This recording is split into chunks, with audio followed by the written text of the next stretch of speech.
साल 1934 की शुरुआत हुए 15वां दिन था। बिहार ठंड में ठिठुर रहा था और मकर संक्रांति के अगले दिन की दोपहरी थी। थोड़ी सुस्त अलसाई हुई और उनिंदा भी। घड़ी ने 2 बजाए और मिनट का कांटा अपने अगले सफर पर निकला ही था कि 2:13 पर धरती कांप उठी, जोर से हिली और कई जगहों से 2 भागों में फट गई। शोर मचा भूकंप, लेकिन जब तक कुछ लोग समझ पाते संभल पाते, 11,000 से भी ज़्यादा लोगों की जानें अगले 2:14 पूरा होने से पहले ही जा चुकी थी। 2:14 पर सर्दी की हुई दोपहर त्रासदी भरी बन चुकी थी। अब चीखें थी, रोना था, दहाड़े थी, और जब ये शांत हुआ तो पसरा था गम, सन्नाटा, और बची रह गई थी आंसुओं की सूखी आंखें। इस भूकंप ने इस कदर तबाही मचाई थी कि भारत के 7 राज्यों तक को हिला कर रख दिया था, और साथ साथ नेपाल के भी कई राज्यों में इसका असर देखने को मिला। हम बात कर रहे हैं 15 जनवरी साल 1934 के उस भूकंप की, जिसे नाम दिया गया 1934 बिहार नेपाल अर्थक्वेक या फिर नेपाल बिहार अर्थक्वेक। 8 मैग्नीट्यूड के आए इस भूकंप ने, जिसका केंद्र माउंट एवरेस्ट के दक्षिण में लगभग 9.5 किलोमीटर पूर्व नेपाल में स्थित था। इस दौरान बिहार के पूर्णिया से लेकर चंपारण तक और काठमांडू से लेकर मुंगेर तक सबसे अधिक जान माल की हानि हुई थी। 2:14 पर आए इस भूकंप ने 2:14 पूरा होने से पहले ही मुंगेर किले के साथ साथ कई इमारतों को अपने आगोश में ले लिया था। मुंगेर किले के प्रवेश द्वार, शहर का बाजार, जमालपुर का रेलवे स्टेशन सहित कई इलाकों में भूकंप ने तबाही का तांडव मचा दिया था। देखते देखते कई इमारतें धूल में तब्दील हो गई थी। मुजफ्फरपुर में भूकंप के कारण धूल मिट्टी से लोगों को सांस लेने में मुश्किल हो गया था। रेत के कारण कई स्थानों पर पानी का स्तर काफी कम हो गया था। मुजफ्फरपुर में कई इमारतें तो क्षति हुई थी, कई इमारतें तो ढह भी गई थी, जबकि पक्की इमारतों को भी काफी नुकसान का सामना करना पड़ा था। नेपाल में काठमांडू, भगतपुर और पाटन भी बुरी तरह से तहस नहस हो गए थे। यहाँ कई इमारतें ढह भी गए थे। जमीन पर बड़े बड़े दरारें भी पड़ चुकी थी, जिनमें गहराई जानलेवा थी। काठमांडू की कई सड़कों को भी काफी नुकसान हुआ था। सीतामढ़ी की हालत इतनी बुरी थी कि शायद ही यहाँ कोई ऐसा घर बचा हो जिसे नुकसान ना पहुंचा हो। भागलपुर जिले में कई इमारतें ढह गई और पटना में भी कई इमारतें क्षतिग्रस्त हुई। मधुबनी के पास स्थित राजनगर में सभी कच्ची इमारतें ढह गई थी। आज भी मुजफ्फरपुर, सीतामढ़ी, दरभंगा में पुरानी इमारतें तिरछी हैं। कई गड्ढों का अचानक निर्माण भूकंप के समय ही हुआ था। इस भूकंप का सबसे ज्यादा कहर मुंगेर को झेलना पड़ा था। वैसे तो हर ओर तबाही का ही मंजर था। मलबा हटाने के लिए महात्मा गांधी, राजेंद्र प्रसाद, सरोजिनी नायडू जैसे महापुरुषों ने खुद कुदाले और फावड़ा उठा लिया था। इस भूकंप से मुंगेर पूरी तरह से मलबे में तब्दील हो गया था। मुंगेर किले के प्रवेश द्वार, शहर का बाजार, जमालपुर का रेलवे स्टेशन सहित कई इलाकों में भूकंप ने तबाही का तांडव मचा दिया था। कई दिनों तक मलबे को हटाने का काम चलता रहा। भूकंप की जानकारी मिलने के बाद दिल्ली से महात्मा गांधी खुद मुंगेर भी आए थे। भूकंप का असर इतना गहरा था कि साल भर यही लगता रहा कि भूकंप कल ही आया था। हालात ये थे कि 15 जनवरी को आए भूकंप ने पूरे साल बिहार में रोना पीटना मचा रखा था। रिपोर्ट में कहा गया है कि कई स्थानों पर रेलवे ट्रैक मुड़ गए थे और कई स्थानों पर रेत के गीजर फट गए थे। इसमें यह भी कहा गया है कि जिले के मधुबनी के राजनगर शहर में बिहार के पूर्व शाही परिवार राज दरभंगा द्वारा निर्मित प्रतिष्ठित नौलखा पैलेस भी बुरी तरह से क्षतिग्रस्त हो गया था। नौलखा पैलेस, लक्ष्मी विलास पैलेस और दरभंगा के कई अन्य स्थानों पर भी काफी क्षति हुई थी।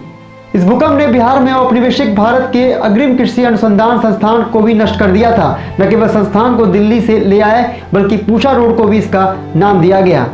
आज भी जो लोग पूषा रोड से परिचित हैं वो जानते होंगे कि इसका नाम भारतीय कृषि अनुसंधान संस्थान से लिया गया है, जिसे आमतौर पर पूषा संस्थान के नाम से जाना जाता था। संस्थान 1936 में ही अपने वर्तमान दिल्ली पते पर स्थानांतरित हो गया था। तब इसका नाम इंपीरियल एग्रीकल्चर रिसर्च इंस्टीट्यूट रखा गया था। इसकी स्थापना मूल रूप से 1905 में बिहार के दरभंगा जिले में पूषा नामक एक शहरी संपत्ति में की गई थी। यह स्थान आज भी समस्तीपुर जिले में मौजूद है। दूसरी ओर बात करें नेपाल की, तो नेपाल के काठमांडू में 19वीं सदी का धरारा टावर, जो 1934 के भूकंप में क्षतिग्रस्त हो गया था और बाद में फिर से बनाया गया, आज व्यवहारिक रूप से नष्ट हो गया था। काठमांडू में 50.5 मीटर ऊंचे लंबे टावर का एक पर्यटक स्थल व्यवहारिक रूप से कब्रिस्तान बनकर रह गया, क्योंकि इसके मलबे से कम 180 शव निकाले गए थे। भूकंप के 2 चरण थे, जिनमें कुछ सेकंड के लिए शांति थी और दूसरे चरण में अधिक से अधिक नुकसान हुआ था।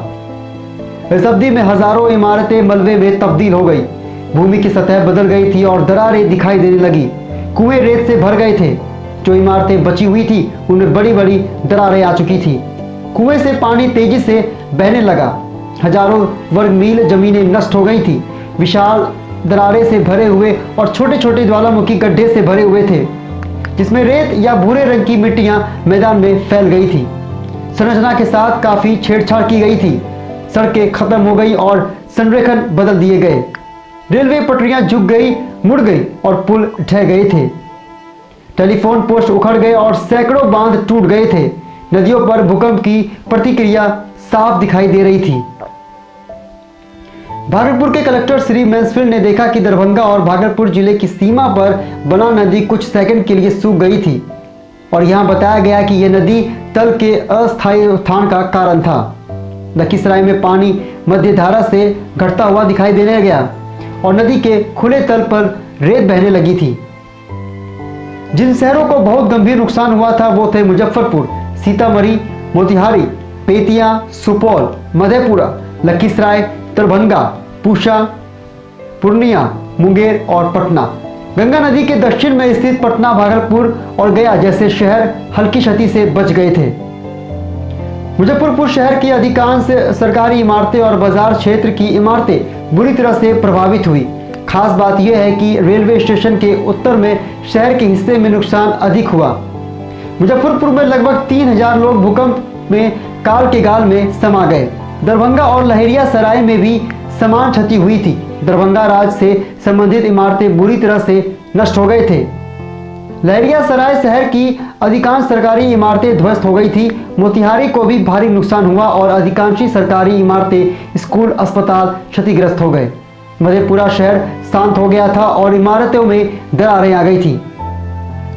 पूर्णिया में सिविल लाइंस और रेलवे स्टेशन के बीच एक पुल का कच्चा लोहा टूट गया था। सिविल लाइंस और पुराने शहरों के बीच ईंटों से बने मेहरबदार पुल भी टूट गया। नष्ट हुआ एक ज्वलंत उदाहरण चंपानगर के स्क्रू पाइल ब्रिज को भी देखने को मिला, जहां केंद्रीय 1.5 दक्षिण और नीचे की ओर 7 फीट 8 इंच तक चला गया था, लेकिन कम्बोश ऊर्ध्वाधर बने रहे। पूसा में जिन इमारतों में imperial institute of agriculture research था वे मलबे में तब्दील हो गए थे। यही कारण है कि संस्थान को दिल्ली में न्यू पूसा में फिर से बनाया गया। पटना या भागलपुर में नदी के किनारे की इमारत बुरी तरह से क्षतिग्रस्त हो गए थे। सचिवालय के टावर की घड़ियां दोपहर 2:16 पर बंद हो गई थी। उच्च न्यायालय और सरकारी आवास को भी भारी नुकसान हुआ था। मुंगेर शहर के चौक पर सबसे भयानक दृश्य था। यहाँ शायद ही कोई ऐसा इमारत होगा जो खड़ी थी।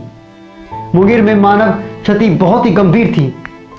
1934 में आए बिहार के भूकंप में दरभंगा और सहरसा जिले के बीच रेल लाइन को उखाड़ फेंका था, जिससे दरभंगा और सहरसा जिले के बीच रेल संपर्क पूरी तरह से टूट गया था और जिसके करीब 50 साल बाद भी ट्रेन नहीं दौड़ पाई। लेकिन 87 साल बाद शनिवार 13 मार्च 2021 को समस्तीपुर रेलवे मंडल के सहरसा, सरायगढ़, झंझारपुर, दरभंगा रेलखंड पर स्पीड ट्रायल के लिए ट्रेन दौड़ी और 87 साल बाद ट्रेन का परिचालन शुरू हुआ। कैम्ब्रिज यूनिवर्सिटी प्रेस द्वारा ऑनलाइन प्रकाशित किताब में 1934 के बिहार नेपाल भूकंप के बाद पीड़ा और हानि का विवरण बताया गया है।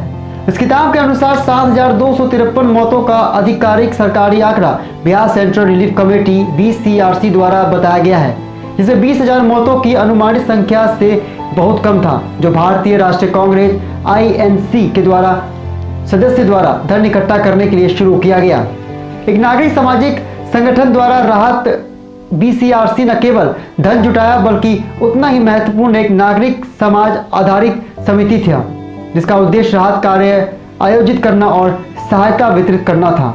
भूकंप के समय भी बिहार और उड़ीसा एक राज्य बने। 1936 में इन्हें 2 प्रशासनिक क्षेत्र में विभाजित कर दिया गया। औपनिवेशिक काल के दौरान उड़ीसा में आपदाओं का अपना हिस्सा था।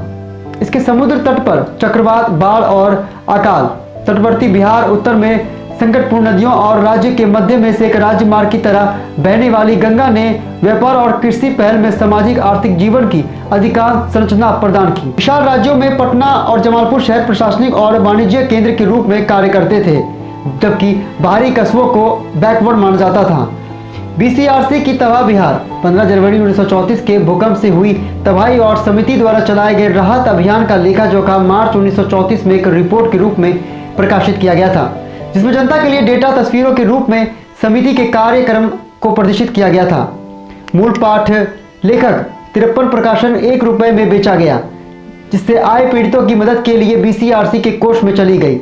इसके कवर के केंद्र में एक रोती हुई महिला बिहार के बर्बाद शहरी परिदृश्य पर आंसू बहा रही है। ऊपर और नीचे छोटी छवियों की 2 पंक्तियां भूकंप से पहले और बाद के समाज को दर्शाती है, जिसमें दिखाया गया है कि इसमें कस्बों और ग्रामीण क्षेत्रों में सामान्य जीवन को कैसे नष्ट कर दिया। इस कथा के केंद्र में पीड़ित की शरीर या श्रेणी नहीं है, बल्कि सामाजिक जीवन का टूटना और परिणामी पीड़ा है, जो बिहार के निवासियों के लिए भौतिक विनाश का कारण बनी। प्रोफाइल में रोती हुई महिला आकार और स्थिति के मामले में केंद्रीय है। वह तबाही दिखती है जो प्रकाशन के शीर्ष में बिहार बर्बाद हो गया था। विशेष रूप से एक अकेली महिला पीड़ित है, जबकि भूकंप से पहले सामान्य स्थिति वाले सभी सार्वजनिक स्थान पुरुषों से भरे हुए हैं। भूकंप के बाद के परिदृश्यों में उजड़ा खंडर स्थान का विश्लेषण है। जनवरी 1934 के भूकंप से हुई तबाही और समिति द्वारा चलाए गए राहत अभियान का विवरण 1934 में बीसीआरसी द्वारा प्रकाशित इस किताब में मिलता है। इस किताब में 1934 में के भूकंप से हुई तबाही को कैसे भारत ने झेला, इसका जिक्र हम अगले पार्ट में करेंगे। तो ये था बिहार नेपाल अर्थक्वेक, जिसे हम आपके सामने लेकर आए, जो एक बहुत बड़ी घटना थी बिहार के लिए और इस भारत के लिए भी। मिलते हैं हम अपने नेक्स्ट वीडियो में। इसके अगले पार्ट में आखिर जानेंगे क्या है बीसीआरसी के उस किताब में जिसमें इस भूकंप के बाद का जिक्र शामिल है। तो बने रहिए मेरे साथ और देखते रहिए आई विटनेस पल। तब तक के लिए मुझे दीजिए इजाज़त। नमस्कार।